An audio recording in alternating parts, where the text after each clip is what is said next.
Hello, I want to start off with a disclaimer. I am not a big conspiracy theory guy. However, I'm certainly skeptical of the government. Uh, this past summer, I spent a good deal of time listening to radio pop country. I do generally enjoy country music, namely Tyler Childers, only when he was on drugs, specifically Red Barn Radio 1 and 2. The Highwaymen, of course, Johnny Cash when he was old and fucked up, like a few good Luke Combs songs. Carrie Underwood, especially when she's singing about, killing her husband. However, if you listen to radio pop country, specifically on FM stations for, say, 6 to 8 hours a day for a week straight, you're going to hear the national anthem every day, usually around noon. And you're probably going to hear Chicken Fried about 35 times. If you've never heard Chicken Fried, you should pause this, start the song, pick any random point in it, and you'll probably think, oh, I know that song, or isn't this that song from that Applebee's commercials which CNN aired right after announcing Russia was invading Ukraine? And a little bit of chicken fried. So the song was originally recorded in 2003, and it is still being played multiple times a day, every day on country radio stations. On Spotify, it has close to 1 billion plays. None of this is nefarious. The video is not a hit piece on Zac Brown and his band. It's certainly not a hit piece on Chicken Fried. However, hearing this song over and over reminded me of those milquetoast paintings. John McNaughton would be a great example of this. He has those paintings of landscapes or like a small town Americana with a little 1957 Chevy Bel Air hardtop, and then a kid with his books under one arm leading a little dog. Super simple. You've seen them hundreds of times. They're in every single Salvation Army across the country.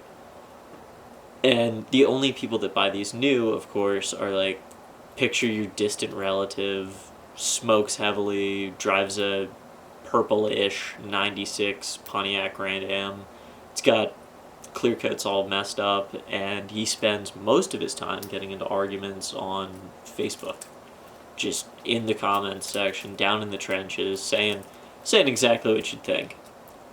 However, verse 3 of this song is actually why I'm making this video. It reads, "I thank God for my life and for the stars and stripes. May freedom forever fly. Let it ring.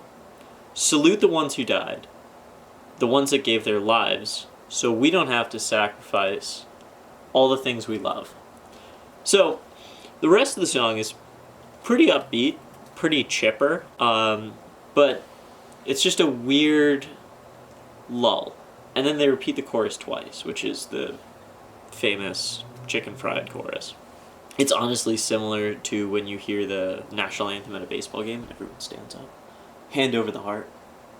If you didn't know, Hollywood has had a long-standing relationship with the United States government. Pick any blockbuster Hollywood action movie. If it has any kind of high-tech military equipment, think the planes from Top Gun, any like Spec Ops, Delta Force style guys, their equipment is usually on loan.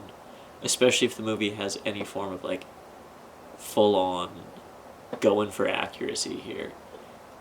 Like, if you're looking at the guns and you're like, wow, those look really real. They sound real. They have the right weight to them. They're probably on loan from the government, especially for tanks or jets.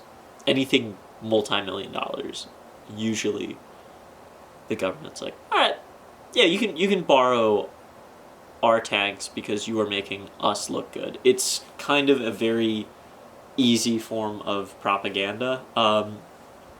We are not the only ones to do this.